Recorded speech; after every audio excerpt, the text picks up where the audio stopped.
Mamba hutoka mtoni kwenda kuramba umande. Inamaanisha kwamba kuna matajiri wanaodhulumu pesa za maskini. Sasa unanifukuza kazi ili weje mimi mtoto wa watu. Eti giza zina ndevu. Elewa kwamba hadhi ya mwanaume haipimwi kwa ndevu. Ukiangalia ndevu, ngome uzidiwa na mbuzi. Eti na ndevu chache ndo mfukuze kazi. Aise, hii haiwezekani. Hii haiwezekani. Nani huyo ambaye anagonga mlango? Nani huyo? Aingia basi, ingia. Ni Mjapani hapa, ni Mjapani kabisa hapa. Mtufudenge, mbona vipi? Mbona unajiongelesha wewe mwenyewe? Nilivyoona ni bora kuliko nilizojifunza. Yaani kuna watu wana roho mbaya hadi wanatamani Mungu angekuwa mwanadamu ili wampindue.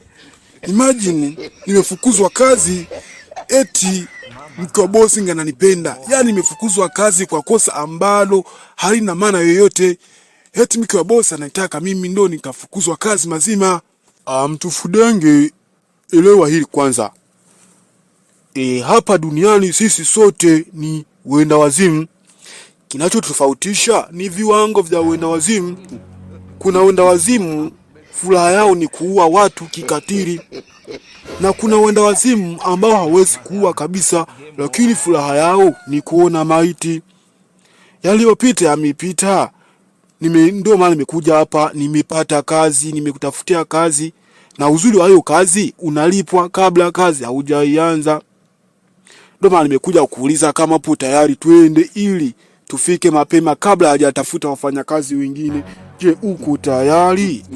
Kweli kabisa. Na kuna wenda wazimu wanatembea uchi, na kuna wenda wazimu wengine wanapenda kuvaa vizuri, lakini shida hawafui.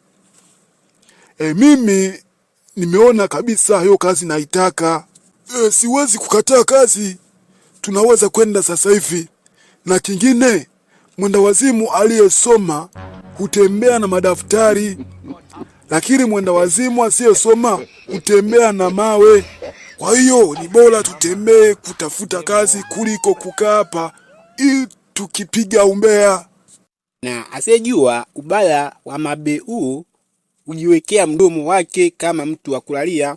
Hawezekani watu niwape pesa alafu washinde kufanya kazi. Yaani nikiwashika nitaonyesha sababu kwa nini makalio yamegawanyika mara mbili.